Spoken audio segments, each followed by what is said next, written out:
आज बिहार में निषाद का बेटा टिकट मांगते मांगते अपना चप्पल घिस दिया आज़ादी के 75 साल तक, लेकिन आज बिहार में निषाद का बेटा टिकट मांग नहीं रहा, टिकट बांटने का काम कर रहा है। हर जाति धर्म को हम टिकट बांटने का काम कर रहे हैं। तो आज कहीं ना कहीं चाहे डॉक्टर संजय निषाद हो या मैं हूं, ये आप लोगों के दम पे हम इतने बड़े नेता बने हैं। आज आपके सहयोग से हम यहाँ पे बने हैं। अभी हम आधे घंटे में बिहार से यहाँ आए, सभा करेंगे, फिर चले जाएंगे, लेकिन तैयारी तो आपने किया, आपने मेहनत किया, अपने समाज को इकट्ठा किया, आपने हमको नेता बनाया। और कहीं ना कहीं वो नेता जो है वो भूल के अपने परिवार के चक्कर में पड़ जाता है और समाज को छोड़ देता है। तो इसलिए मैं चाहूँगा कि जिस तरीके से हमने लड़ाई लड़के यहाँ तक आया है, हमें भी लोग खरीदने का कोशिश कर रहा था 2015 में, 2016 में, लगातार 2020 तक लड़ाई लड़के लोगों ने सोचा कि आप हमारे साथ आइए, आप पार्टी क्यों चलाइएगा, हमारे साथ रहिए, पूरे देश में राज कीजिए। हमने कहा भैया छोटा ही दुकान सही, लेकिन हमारा अपना दुकान होगा, अपना घर होगा और हम लड़ेंगे। आज भी बड़े बड़े लोगों को पसीना छूटने लगा जब से हम बिहार से उत्तर प्रदेश में पूरे रैली पे रैली हर जिला में कर रहे हैं। बड़े बड़े नेता को पसीना छूटने लगा कि लगता है कि मेरा खेला करने वाला है बिहार से सन ऑफ मल्ला उत्तर प्रदेश आ गया। तो निश्चित तौर पे हम खेला करने का मूड में है। कुछ लोग हमारे वोट को अपना जागीर समझ रहा है। आज़ादी से लेकर अब तक हमसे वोट लेते रहा और हमारा अधिकार नहीं दिया, लेकिन ऐसे लोगों को हमें 2022 में बताना है कि ये वोट आपका जागीर नहीं है। निषाद का बेटा अगर खड़ा होगा तो निषाद का बेटा के लिए और किसी के लिए नहीं। तो इसलिए आने वाले समय में 165 सीट पर हम चुनाव लड़ने का निर्णय ले लिया है और अकेले अपने दम पर लड़ेंगे। एक बार हमको लड़के दिखाना है, हमें बोलने से नहीं होगा, इस तरीके से रैली करके दिखाने से नहीं होगा, हमें अपनी ताकत को दिखाना पड़ेगा। जब चुनाव का समय आएगा, अगर हम कहते हैं कि हमारे पास 15% वोट है तो 15% वोट आपके ईवीएम में आना है और एक बार दिखा दीजिए कि अपने आपके ईवीएम में 15% वोट है, पर दुनिया आपके सामने में झुकेगा। आज तक क्या मिला हमको? आज आज़ादी के 75 साल बीत गया। हर 5 साल में 2 बार चुनाव होता है, एक बार लोकसभा के लिए, एक बार विधानसभा के लिए। हर बार हम, हमारे पिताजी, हमारे पूर्वज, हम हर बार वोट किया, लेकिन हमें क्या मिला? कुछ नहीं, उसी का वही है। तो एक बार 2022 में हमें R&D करना है, अपना वोट हमें अपना अधिकार के लेके आज हमें अपना ले लेना है। तो इसलिए साथियों, आज मान सम्मान आपका कहाँ है? आज देख लीजिए कि आज आप सब मानते हैं बहन वीरांगना फूलन देवी को, आज हम भी मानते हैं। हम क्या, पूरा दुनिया मानता, पूरा देश मानता है कि वीरांगना फूलन देवी महिला शक्तिकरण का सबसे बड़ा उदाहरण है। दुनिया को बता दिया कि महिला सिर्फ चूड़ी पहनना नहीं जानती है, उसके साथ अन्याय करोगे तो वो बदला लेना भी जानते हैं। आज वीरांगना फूलन देवी के रास्ते पे हम लोग चलने वाले हैं। हमारे वंशज, हमारे खून, हमारे पीढ़ी के हमारे लोग, हम लोग उनको मानते हैं, उनके बताए हुए रास्ते पे चलते हैं। हम उसे गर्व से कहते हैं कि मेरा माता बहन जो है वीरांगना फूलन देवी है। आज उसके सम्मान में, उनके शहादत दिवस पे हमने पूरे प्रदेश में 18 मंडल में 18 प्रतिमा लगाने का हमने निर्णय लिया। लेकिन क्या हुआ? मूर्ति तो बन गया बिहार में, उत्तर प्रदेश का हर मंडल में पहुंच गया, लेकिन यहाँ की सरकार ने क्या किया? आपको मूर्ति पे माला चढ़ाने के लिए भी नहीं दिया। और आप समझ सकते हैं कि किस तरीके से आपके माता को अपना अपमान किया और आप लोगों का अपमान किया। तो कहीं ना कहीं आज हमें लोग मुर्दा समझ रहे हैं, लेकिन दरअसल में हम मुर्दा नहीं है, हम जिंदा हैं और लड़ने वाले हैं। हम तो वो लोग हैं कि हमारे पूर्वज, हमारे कुल के खानदान के लोग श्री रामचंद्र जी को नैया पार लगा दिया और हमारे नैया आज मझधार में पड़ा है। और ये बात आपको याद करना है, भले आपने बड़े बड़े लोगों को नैया पार लगाया है, लेकिन आपका खुद का नैया आप ही पार लगाएंगे, दूसरा कोई बेटा आएगा नहीं आपके समाज का नैया पार लगाने के लिए। आपका समाज का बेटा को अगर नैया कोई पार लगाएगा तो आप खुद लगाना पड़ेगा। आपके आने वाले पीढ़ी के लिए कुछ लड़ाई लड़ना है तो अभी से आपको लड़ाई लड़ना, उसको सम्मान दिलाना पड़ेगा। आज हमने निर्णय लिया, आपने 18 मूर्ति को रोका, ठीक है, आपकी सरकार है, आपकी मर्जी है। हमारे बिहार में तो ऐसा नहीं हुआ। बिहार में क्योंकि हमारी सरकार है, एनडीए की सरकार है, माननीय मुख्यमंत्री नीतीश कुमार जी के नेतृत्व में सरकार है और उस सरकार का सहयोगी एक वीआईपी पार्टी है। आज आपके बलिया से मूर्ति भेज दिया गया रातों रात, और उसको जगह कहाँ मिला? बिहार में मिला। बिहार के धरती पर किसी का माइकल लाल में दम नहीं है, ताकत नहीं है कि रोक सकता था, क्योंकि वो हमारी अपनी सरकार है।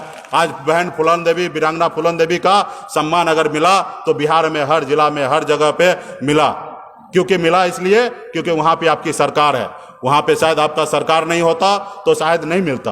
तो इसलिए साथियों, हमारी माता बहन, सभी पार्टी के पदाधिकारी, यहाँ पे भी आपको सरकार बनाना पड़ेगा। आपको गांव-गांव में, आपके हर मंडल में, हर प्रखंड में जाके आपको गांव में हर एक जगह आपको सनत मल्ला का विचार को वहां पे गांव-गांव तक पहुंचाना है और एक बार करो या मरो की लड़ाई लड़ना पड़ेगा। 2022 के लिए तैयार हो जाइए। अभी भी हमारे पास 4-5 सब महीना है और मजबूती से अपने घर में अपने लोगों को जागरूक कर लेना है। पहले राजा के घर में बच्चा जन्म लेता था, उसका बड़ा बेटा होता था, उसको राजा बनाया जाता था। लेकिन अभी लोकतंत्र में जिसके पास ज्यादा विधायक होंगे, और विधायक कौन बनाएगा? आप बनाएंगे। जिसके पास ज्यादा विधायक होगा वो लखनऊ में राज करेगा या पटना में राज करेगा, राज का मुख्यमंत्री कहलाएगा।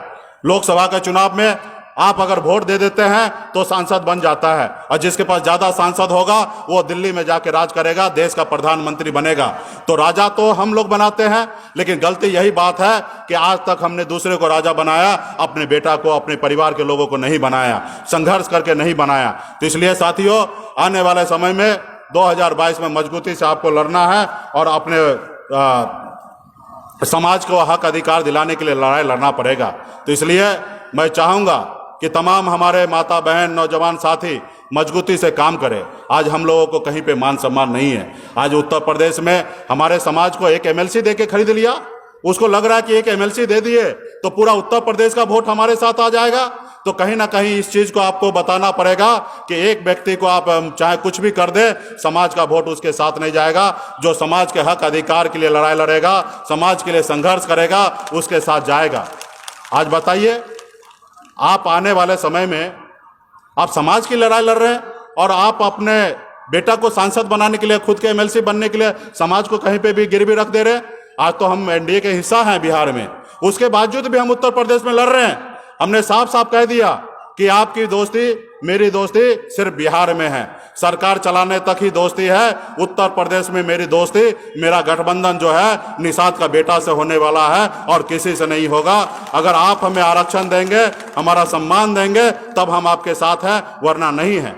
हमने बड़े बड़े नेता के पीछे घूमा, 3 साल तक घूमा और हमने एहसास कर लिया कि ये लोग कुछ नहीं करने वाला है, और इसलिए हमने लड़ाई लड़कर आज बिहार में सम्मान पाया है। इसी तरीके से उत्तर प्रदेश में भी समाज के हर लोगों को सम्मान देकर खड़ा होना है। और माता बहन यहाँ पे बड़ी संख्या में है। मैं आप लोगों से एक और अपील करूंगा कि आप अपने बच्चे को पढ़ाए लिखाएं। वो एक रोटी कम खाए, लेकिन अपने बच्चे को पढ़ाए लिखाए, काबिल बनाए। नहीं तो इस संसार में, इस दुनिया में आपके बच्चे को, हमारे बच्चे को लोग गुमराह करेंगे, उनको समझने नहीं देंगे। आज आपका बच्चा पढ़ लिख लेगा तो कम से कम 20,000 25,000 का नौकरी पाएगा। वही जगह पे आपके बच्चे पढ़े लिखे नहीं होंगे तो शायद वो मछली मारेंगे या छोटा मोटा काम करेंगे, मजदूरी करेंगे, 2,000 3,000 5,000 का नौकरी करेंगे। तो इसलिए आप अपने बच्चे को पढ़ाइए लिखाइए और आगे बढ़ाइए, और अपने संघर्ष, जो आपका अधिकार है, उसके लिए लड़ाई लड़िए। आज मैं केंद्र सरकार को कहना चाहूंगा कि अगर लगता है कि निषाद अगर गलत मांग कर रहा है, निषाद का अधिकार नहीं है आरक्षण, तो आप दिल्ली से आप प्रेस कॉन्फ्रेंस करके बोल दीजिए कि निषाद का आरक्षण अधिकार नहीं है, वो जो मांग रहे हैं वो गलत मांग रहे हैं। क्या बंगाल में निषाद को आरक्षण नहीं है? क्या दिल्ली में निषाद को आरक्षण नहीं है? अगर वहां पे है तो बिहार में निषाद को बेटा को आरक्षण क्यों नहीं? आप सबको पता होगा कि बिहार, बंगाल, उड़ीसा, झारखंड पहले एक ही राज्य था, लेकिन राज बंटवारा हुआ, व्यक्ति थोड़े बंटवारा हो गया। आज हमारे पूर्णिया के उस पार जाइए तो बंगाल आता है, वहां पे परिवार में लोगों को आरक्षण मिल रहा है, लेकिन बिहार में आइए आरक्षण समाप्त है। तो इसलिए हमारी मांग जायज है, और हम जब तक लड़ाई लड़कर आरक्षण लेंगे नहीं, तब तक हम लोगों को चैन से बैठना नहीं है।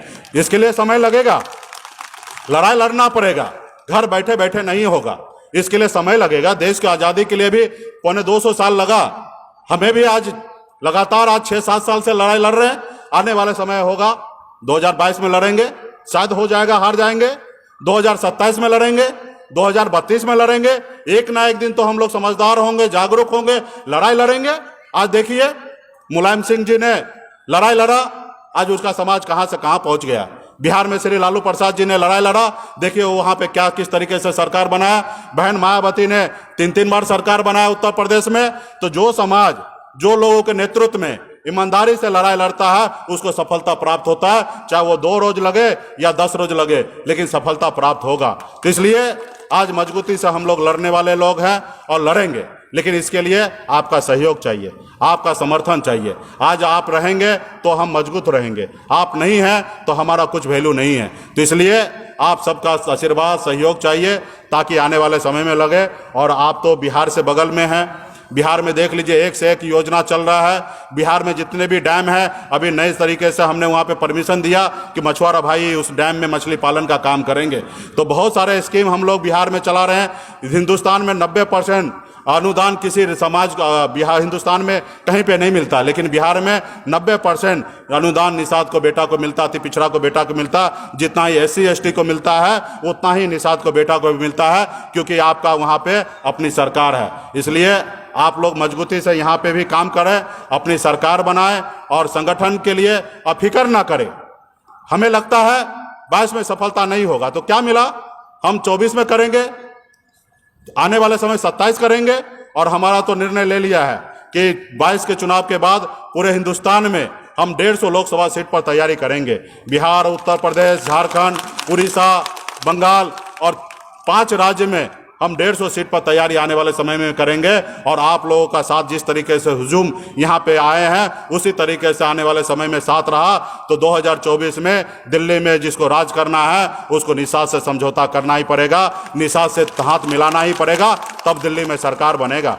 और आज भी मैं आपको दावे के साथ कहता हूं कि उत्तर प्रदेश में, पूर्वांचल में खास करके निषाद का बेटा जिसके साथ रहेगा उसी का सरकार बनेगा। आप लिख लीजिए, यहाँ पे हमारे बहुत सारे मीडिया बंधु हैं, पत्रकार बंधु हैं, आप सब भी लिख लीजिए कि आने वाले समय में निषाद से दोस्ती करना पड़ेगा, निषाद के बात को मानना पड़ेगा। नहीं तो आने वाले समय में जो घमंड में जी रहे हैं ना, ऐसे लोगों को सरकार नहीं बनने के लिए जा रहा है साथियों। क्योंकि हम 165 सीट पे लड़ेंगे, हम जीतेंगे कितना मुझे नहीं मालूम है, वो उत्तर प्रदेश का जनता डिसाइड करेगा कि हमारी पार्टी कितना जीते, मुझे नहीं मालूम है। लेकिन मुझे इतना पता है कि अगर हम लड़ जाएंगे तो कम से कम 75 से 100 सीट अगला को हारना पड़ेगा, जो हमारे निषाद का वोट को अपना बपोटी समझ रहा है, जागीर समझ रहा है, ऐसे लोगों को हारना पड़ेगा। इसलिए मजबूती से हम लोग तैयार हैं लड़ने के लिए, आप भी तैयार हैं। फिर बात किस बात का है, हम लोग आने वाले समय 2022 में खड़ा होंगे। तो इसलिए